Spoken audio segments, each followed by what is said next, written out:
Testing.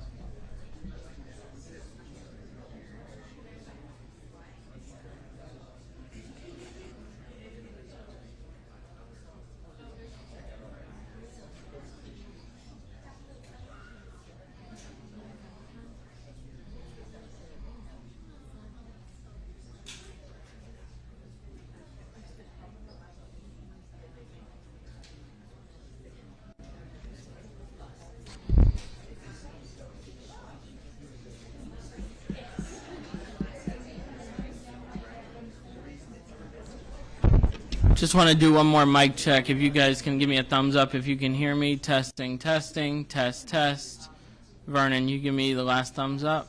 Testing, testing. Perfect.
Just for the cameras.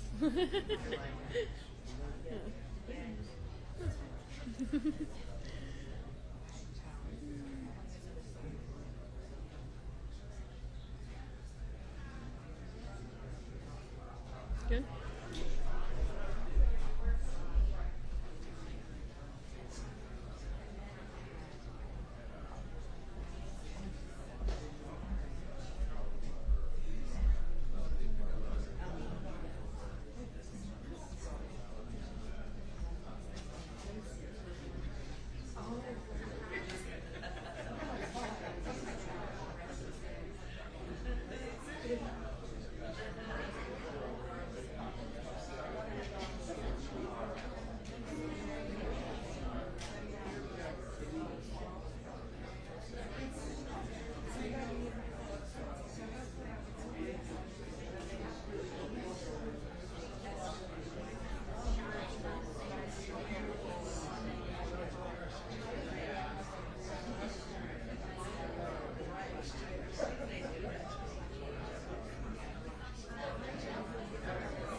Thanks so much. Please be seated. We're excited to be back in Crystal River. I do, before we get into today, just want to let everyone know we are monitoring the situation in Indian River County. We had 3 officers that have been shot, a suspect. There's just a lot going on. But just know Florida Department of Law Enforcement is engaged, working with the sheriff and the local community. And we'll hope for the best results out of that. It's always great to be back in Crystal River. We came last year and did the $2.8 million, which I know was something that was really significant, and we wanted to be able to help the community. And I usually don't come empty-handed, so you can probably assume, I'm going to be cutting some more checks today, and you would be right. And so we're happy to do it.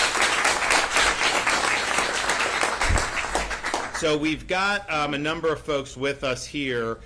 We have our Commerce Secretary, Alex Kelly. We have Representative Groh from the Florida House, Citrus County Commissioners, Levy County Commissioners, Citrus County Sheriff David Vincent, Newberry Mayor Tim Martin, Crystal River Mayor Joe Meek, Richard Wiggins, of course, the co-owner of Bayside Craft Kitchen, where we're at here in Crystal River. And I mean, how nice is this? This is like Chamber of Commerce stuff, right? I mean, this is that. And then we have Charles Garza, President and CEO of Harvest Singularity in Newberry. We were here, we were just reminiscing about 2023. We had Idalia that hit, I think it was Taylor County was where it the eye made landfall. But then here we are, maybe like 100 miles further south, or certainly a decent chunk, and you saw, real significant water in Crystal River. So we toured, we saw all that, and then I know Helene was a big deal as well. Of course, that had big impacts really up and down the entire west coast of Florida, and a storm that didn't even hit Florida until it got to the very northern part of Florida, and yet still 100 miles off the coast was doing that. So, and then I know we worked to help with the debris after Helene and before Milton, because you have Helene, there's debris, people worried, and Milton starts coming, and so we were happy to really streamline that. I mean, it even got to the point where we said it's got to be 24/7 on the landfills to be able to dump the debris. And one of the counties locked their landfill, so we had Florida Highway Patrol. I mean, they snipped the locks and opened it back up, and we just kept things rolling, because that's just how we do things, and we want to get the job done. So we're now here, we're the week before Thanksgiving, and we did not have a hurricane impact, not only in Florida, but in the entire continental United States. And these things do, historically, if you look, I mean, they do kind of come in bunches. We had 10 years where we had no storm, no hurricane hit Florida, I think until 2016, 2017 period. And then since then, we've had 6 major hurricanes in 7 years. And that's difficult to deal with. Now, we deal with it better than anybody. If you had that happen almost any other place in the country, it would just be done, right? I mean, they wouldn't do. So we've got a lot of resilience. We've got a lot of folks that do a good job, but we're really glad to have not had to deal with it. I mean, we're technically still in the season. You could get something, and so I mean, it's not impossible, but I think most people feel like this has been a positive season for all of us, and we needed it, and we're going to keep going forward. Now, which brings us here today is. We really believe in communities all throughout Florida. We're not just focused on the places that everybody, you go to different parts of America, particularly you go to like the Northeast, like they think all of Florida is basically just Palm Beach to Miami, right? Like that's what they think of Florida. They don't think of Citrus County. They don't think of Levy County. They don't think of any of that. But we know, obviously, we've got a lot going, and we want to be helpful. And we were just at the Rural Economic Conference yesterday in Ocala. The thing about it is, I could bring like $50 million to Miami or Tampa or something. It's almost like, okay, not that people don't appreciate, but you bring support for some of the rural, I mean, they really appreciate it, and the money goes a lot farther to do some of the things that they're doing. So we've been a big advocate of really doing this, and I know you've had great legislators in the area. You know, you had a great senator here, Blaise Ingoglia.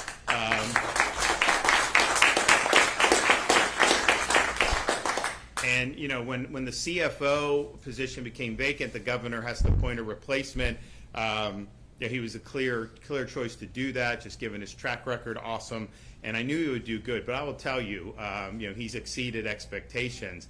You know, he's out there. You know, there's nobody that's stronger in defending taxpayers in Florida than Blaise has been, and you know, he's holding account.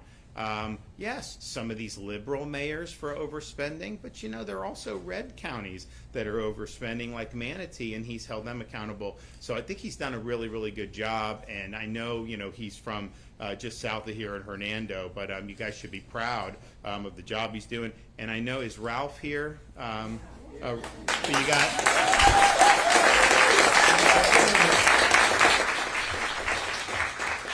So you got a good one incoming, and I mean, like these special, it takes a long time. It's like Blaise we did like months ago, but by the time you do the primary and all that, but I was really pleased to support Ralph on day one. He's done a fantastic job in the legislature, and we'll pick up right where Blaise left off in the Florida Senate. So congratulations. I know the election's coming up, but I wouldn't...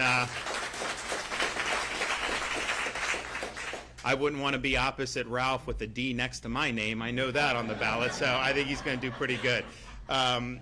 We are, you know, we're proud of having led on so many different things in terms of economic opportunity, but you know, we're in a period of economic uncertainty for this country.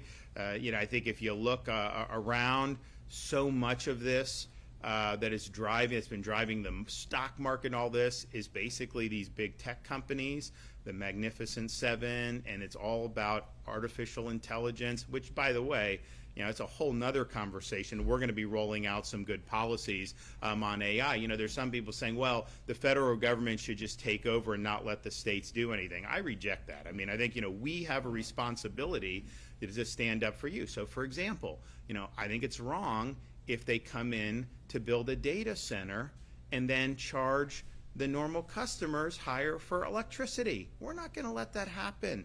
That's not right. I think it's wrong if they are using your likeness and putting out, you know, false information under you, because sometimes it's hard to even tell, you know, it is. I think it's wrong if things are targeting children, particularly for sexual exploitation, and we've seen technology being done this is to kind of take it to a whole new level. So we're going to defend, you know, our right to be able to basically protect your freedom. And the way I view it is, yes, my job is to protect your freedom from government.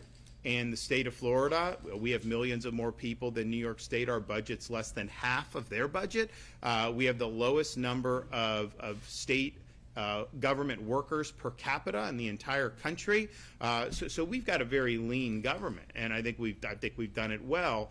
And you know, we fought Biden a lot when Biden was in there. You know, we sometimes have to fight, you know, some of the local governments during COVID. You know, they wanted to put people in jail for not wearing masks. I said that ain't gonna fly in Florida. And so we went down to Broward County and we basically stopped the madness. They wanted to do the masking of these poor kids in school. And I was like, not going to happen. So we did an executive order. So that so that is obviously it. But you know, your freedom can also be undermined by these massive companies that have hugely concentrated power and have massive impact over our society, over speech. We were doing COVID. I'd bring in these great guys, Jay Bhattacharya from Stanford. He's now the director of NIH. At the time, he was one of a few lonely voices speaking out against Fauciism and saying, no, you don't do this stuff. We would do roundtables, and I'd have people from Oxford, like really good people, but they were counter the narrative. And so what did Google and they would take our videos down. Our stuff would get censored. Well, I'm sorry, like that impacts your freedom to communicate. And they'll say, oh, well, it's a private company. Yeah, but how much speech goes on, and just a handful of these companies control so much of it. So I think your freedom can be impacted by a handful of massive companies And so we just want to make sure that we're protecting people's freedom to be able to make the most of their God-given ability, have a good life here, prosper, get ahead. Government can be an impediment to that, but so can some of these really. And oh, by the way, a lot of those companies have been working very closely with government over the years. I mean, they weren't censoring just willy-nilly. They were doing that at the behest of people like Fauci. So we're very mindful of all that. So we're gonna make sure that we have a really robust, I think, package that's going to just put Floridians first and put our people first, and that spans across a lot of things. But there's a lot of uncertainty because they're projecting, profits on the back of this. So they're spending all this money. I mean, unbelievable amounts of money, to create. They're building a data center in Louisiana that's the size of Manhattan. They're doing it in these other places. And it's like, okay, you need this infrastructure, you got to have all this for computing. But the problem is, something like OpenAI, they're not making a lot of money. I mean, they're not making any net profit, but their revenues.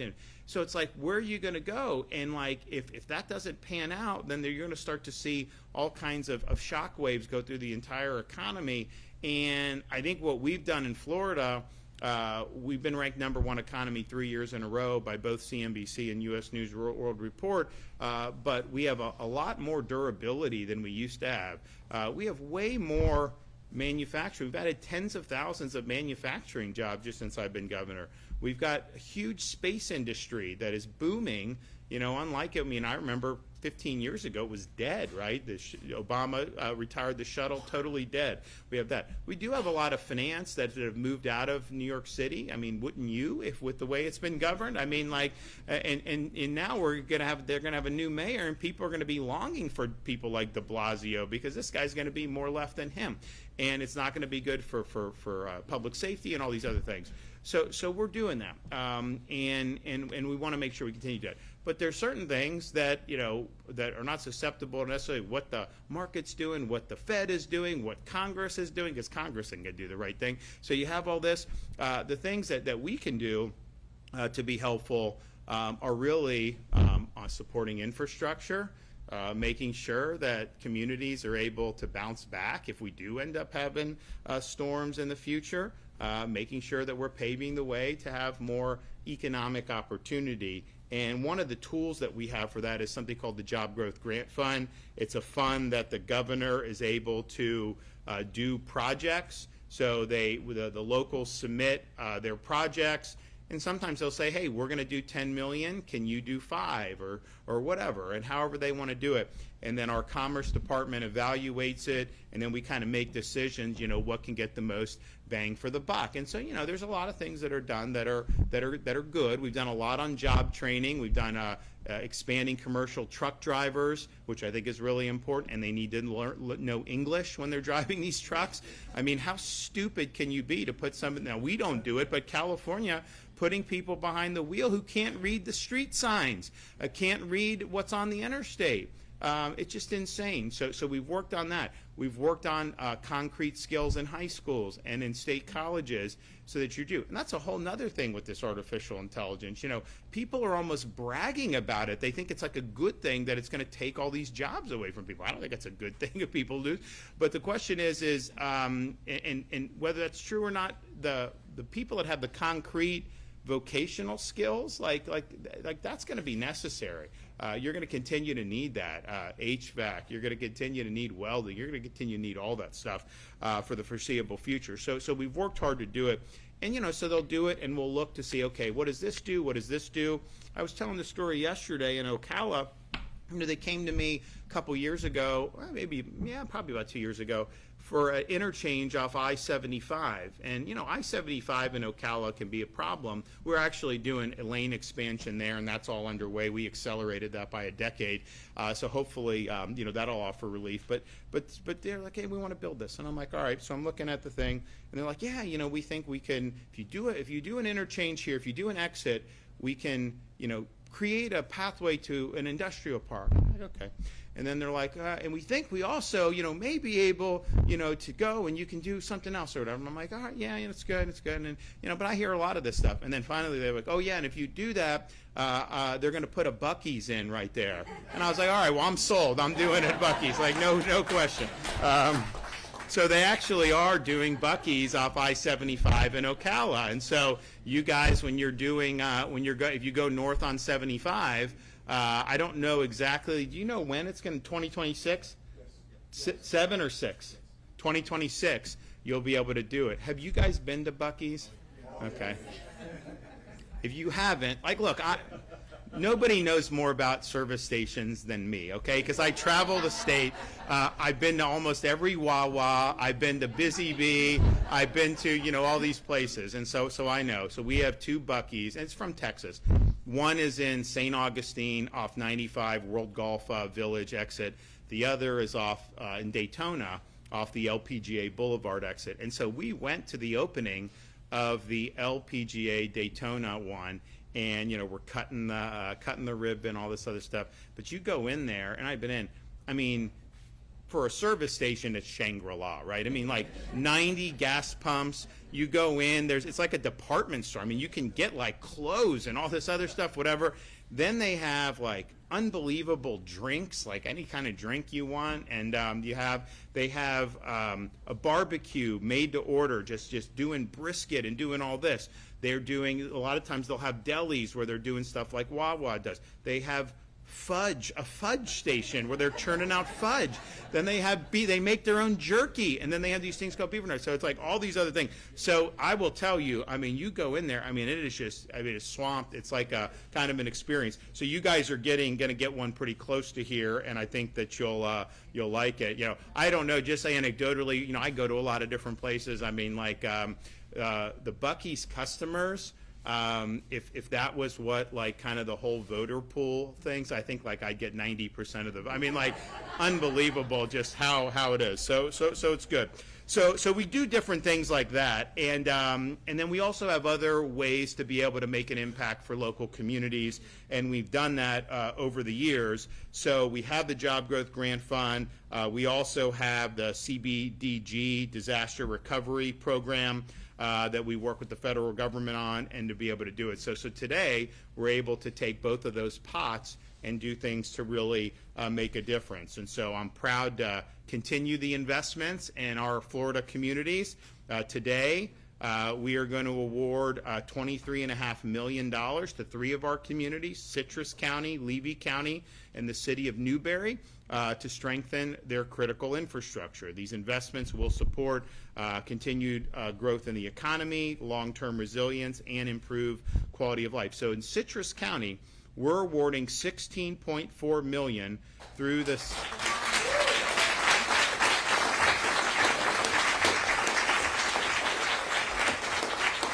You didn't even know what it's for yet. I guess you figure it's going to be good, right? So $16.4 million to replace a sanitary sewer system following the intrusions that we saw in the 2023 and 2024 storms. This has been an outdated system. It's limited the county's ability to grow by upgrading it. We're going to protect homes, businesses from future storm impacts, but also obviously serving for the overall economic base as well. And so this program opened on July 1st, 2025.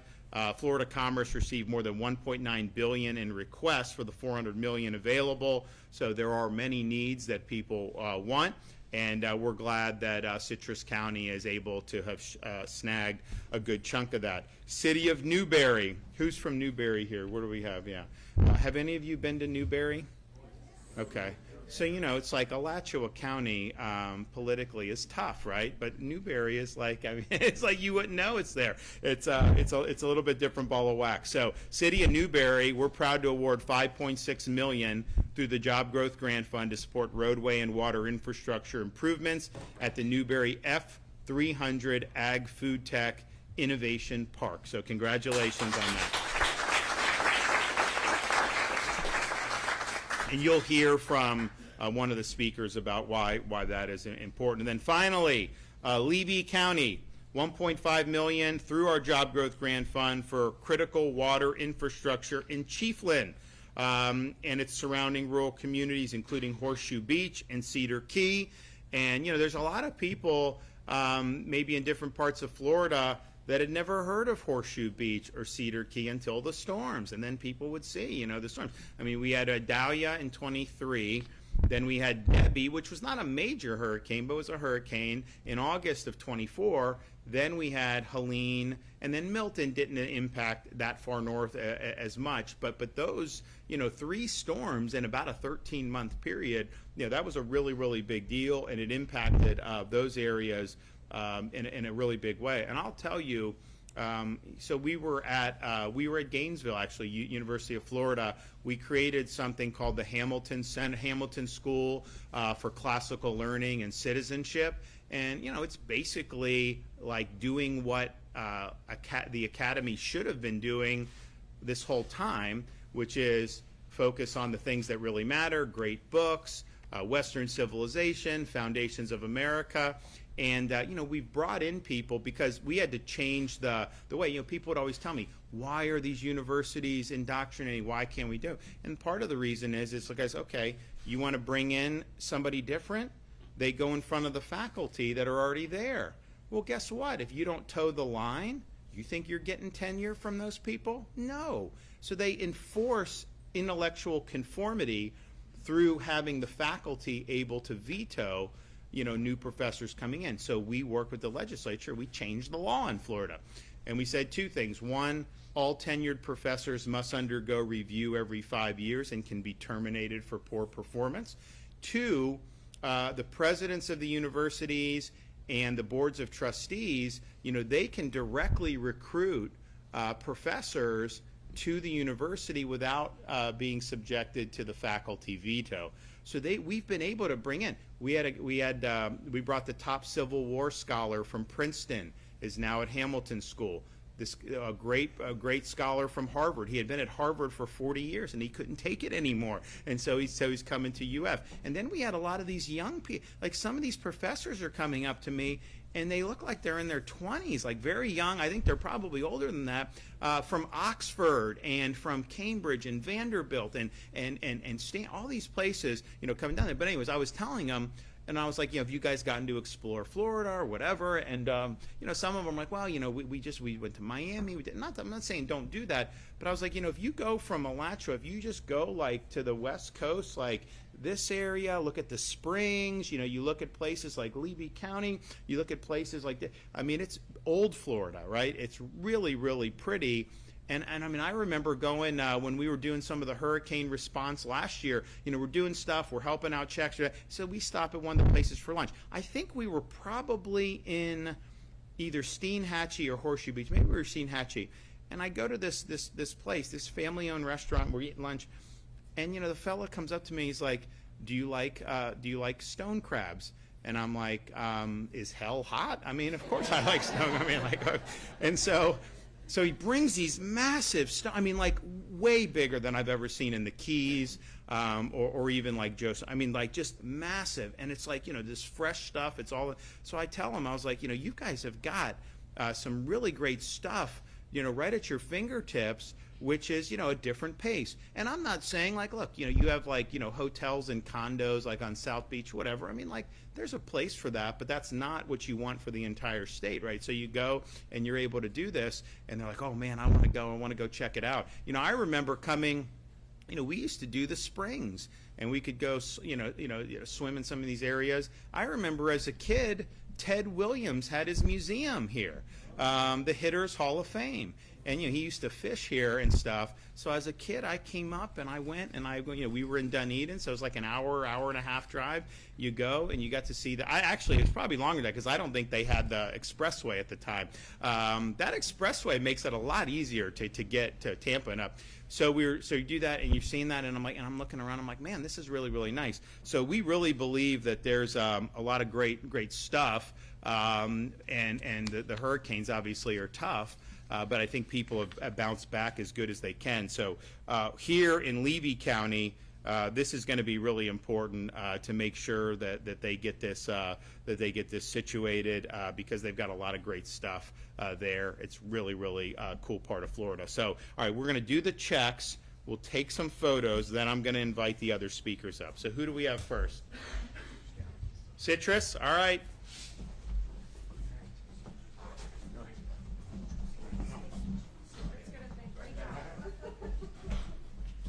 I don't think Truist would pass this particular check.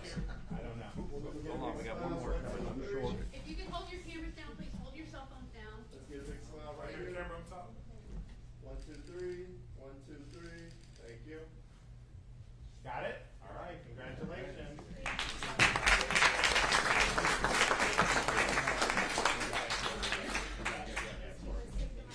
Thanks so much. Yeah. City of Newberry. Newberry. All right. The Gators going to beat the Knowles next weekend? Yes or no?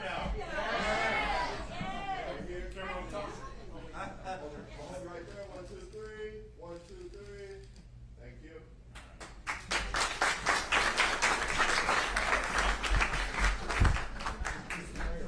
So we have more Seminole fans than Gator fans here today. Is that? Yeah. You know, I've said this a lot. Like my kids growing up in Tallahassee, that's what they know. Like they are like super diehard for FSU, right? And it's like whatever, that's what they know. But it's got to the point where like, you know, someone gave me I got some type of baseball that had a Gator emblem on it, and so I gave it to my son. And he saw the Gator, he just threw it down. He's like very crazy with all this stuff. And I'm like, man, you're very rabid on this. And I didn't teach him this. You know, in fact, we're watching, this was a couple weekends ago, we had Navy and Notre Dame we're playing. And I go to, and he's in second grade. I'm like, hey buddy, where would you rather go to college, Navy or Notre Dame? And his answer was, Florida State. All right, Levy.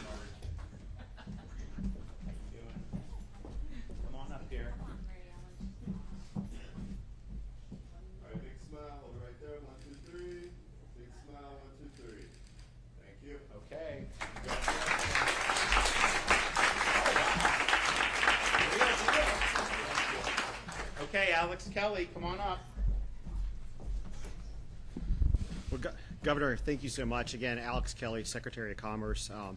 Governor, thank you. You know, the projects that you're announcing today, they really are part of a focus that you constantly direct us to take a look at projects that have, first, I think, a layer of infrastructure readiness, creating that resilient, permanent infrastructure for communities.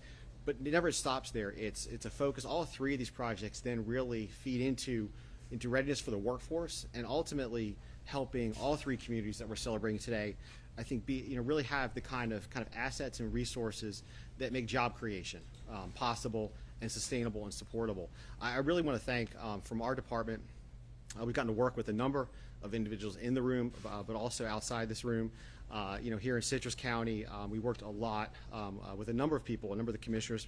I don't know if Commissioner Bays is here, but we've worked with her quite a bit. Steve Howard, Steve Bayham, and I will say too, Mayor Meek, you have to be a good luck charm for Citrus County, because I think, Governor, every time you're here, I think every time that Mayor Meek is in the room with you, either you or the First Lady give a check out to somebody in Citrus County. So.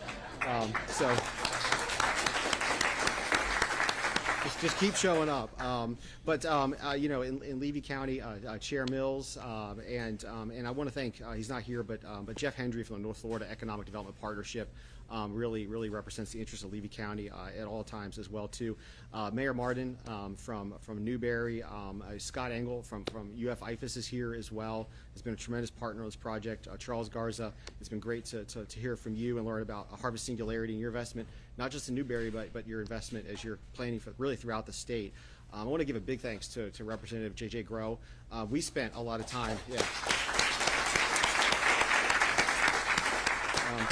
I think the time that we spent here is emblematic, I think, of the kind of partnership that's true about all three communities that we're celebrating today, which is about, we all got together, we worked We looked at issues. Sir, we brought them to you. You were supportive. You gave that direction. But it really does start and end with that great partnership that occurs. So thank you so much for being a great friend and great supporter. I will say too, in terms of the Newberry project, he's not here, but State Senator Stan McClain has been a tremendous partner. State Rep Chad Johnson has been a tremendous partner as well. I just want to say, just maybe to add to your points, Governor, all three of these projects, it's about infrastructure with intentionality. All three of these projects are not just singularly about resilience. Of course, they start with resilience, but they really are about infrastructure with intentionality, and they really are about a continuing conversation that Governor, you lead, and we have with all three communities, which is to continue to make all three communities that we're celebrating today great places to raise a family, start a business, get an education, grow talent, and really just call it a great place to live, play, and work. So thank you all so very much, and Governor, thank you so much. Okay. Come on up. Hello, Richard Wiggins, co-owner Bayside Craft Kitchen, Waterfront Social, Tiki, Paddle Tails, all on the water, and Catch 22. One thing I wanted to kind of talk about is they want to kind of tell our story. I think what I want to tell as an owner, what people don't see as an owner with a lot of employees, what happens before the storm comes. There's a lot of tension, a lot of stress, a lot of concern from the employees, and that's kind of the side I want to talk about. They're worried about their jobs. They're worried about, we obviously pre-plan, try to do anything we can to recover. And then the storm hits and whatever happens, and everyone sees the debris, the destruction. That's the easy part. That's what everyone sees. That's typically pretty fast for us to clean up and fix. The hard part is telling the employee that, hey, we're not sure when we're going to have work again. They come and they work really hard to help us clean up and do all that. And then there's obviously some infrastructure stuff that we have to do, and then we're not sure when they're going to work again. And that's obviously concerning. And then what we learned from 2 storms in a row is that if you push really, really hard, and this is probably more the tourism industry than the hotels, the restaurants, and things like that, is when you push really hard to get open. Unfortunately, everyone in the community is dealing with their home, dealing with other things, and then also other people in Florida don't say, hey, let's go to Citrus County where they just got 9 feet of water. I don't know how many feet of water it was. So even though the businesses get open, we still struggle financially, and our employees still struggle. So I think that's one of the things I would like for people to think about, is because yes, it's expensive, it costs money, there's insurance, it's a pain for the owners, but there's a personal side, because you have an obligation, at least I feel like you have an obligation to your staff, right? Just like I feel like if it's going to happen, let it be in a smaller community, because what you saw last year with the second hurricane coming, and it was spoke about a little bit, was how the community pulled together and helped and got the debris up and worked really hard to make sure we didn't have more damage. So I think that's great, and I think that's one thing that I just want everyone to understand as an owner. Everyone thinks it's money, money, business, business, business, but there's a lot of people that depend on you, and it's not just them. It's someone's wife, it's someone's husband, it's someone's kid, and it trickles down. And what you see as recovery, that recovery financially for a lot of people, even the businesses, it doesn't get fixed in 2 months. It's multiple years to recover. And I think about the families that don't have the resources, in the savings to recover like that. So that's probably what I would say is a story to think about when you think about this disaster. This is about people. The buildings can be replaced. Anything material can be replaced, but people can't. And that stress they get before, and that stress during, and the stress of not knowing, as everyone knows, being in the if and the mindset is really, really tough. And just picture yourself, being a young family, not knowing if you're going to have income. So that's kind of the story I want to tell. And I appreciate it. Thank you guys for giving me the opportunity.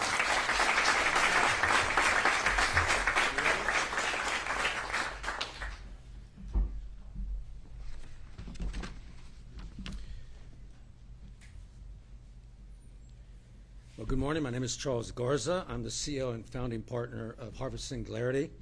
We develop and operate industrial 100% controlled environment hydroponic greenhouses, and we are building our first 2 facilities at the F300 Ag Food Tech Park in Newberry, which was referenced earlier this morning.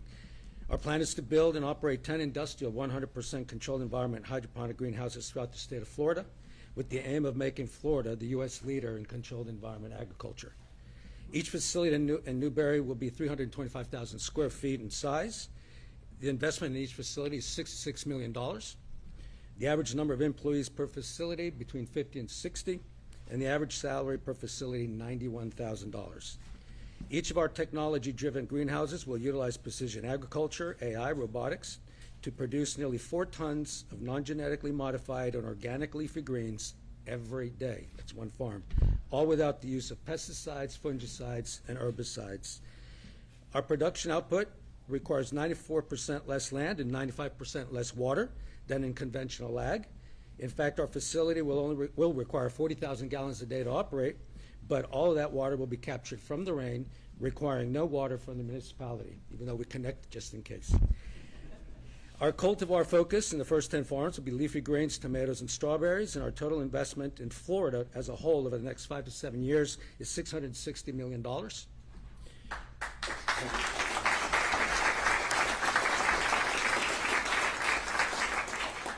Very important, we talked about before, educational programs for the young ones and people looking for new tech jobs.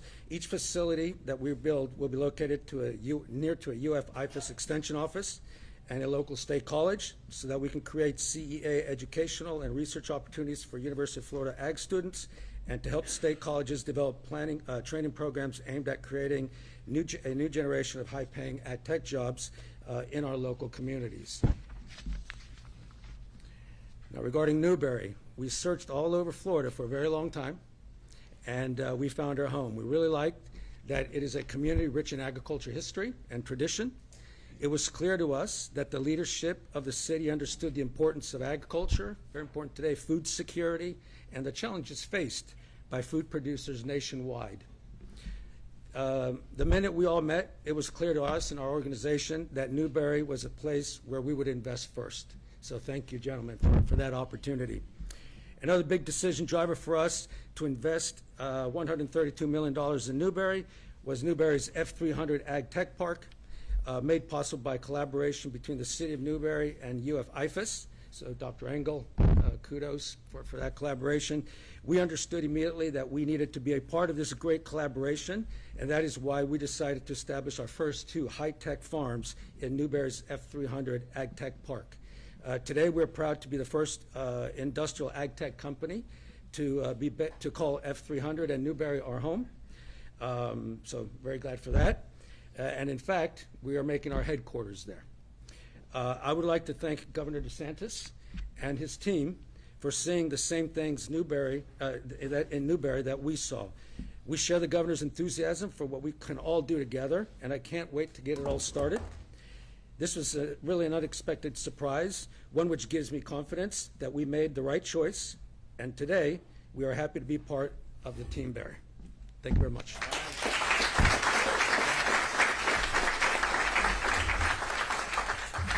All right, well, I'm excited about these awards. I think they're going to go a long way, and we're happy to support the community. I mean, I know it was great to be here last year in Citrus with $2.8 million, and then now you've got even more in the kitty. So use it well, and hopefully we're not looking at any storm damage in the years ahead. So anyone have any questions back there? Yes. Governor, can you talk to us about the president asking about moving the oil drilling off the Florida coast and trying to get closer to the coast? Just your reaction. Well, we supported the 2020 decision that the Trump administration made at the time. We worked very closely with them. I thought it was very thoughtful policy in 2020. Now what the Interior Department is proposing to do is really to go back off that policy, and I think that would weaken protections that we worked very hard to establish offshore. And yes, part of it's environmental, but part of it's military training. If you go talk to our folks up in the Panhandle who are stationed there, they will say it's really important to be able to have that access to be able to do key training. So we hope that that they double down on the 2020 policy and not push ahead with what Interior wants to do now.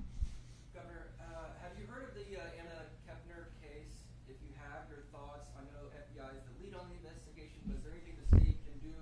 Are they helping the FBI or just So we do, when we're asked to help, our guys do. I don't know whether our state agencies have been asked to help in this case. If they are, then they will. Okay, thanks everybody. God bless. All right. Congratulations. Yep. Good job.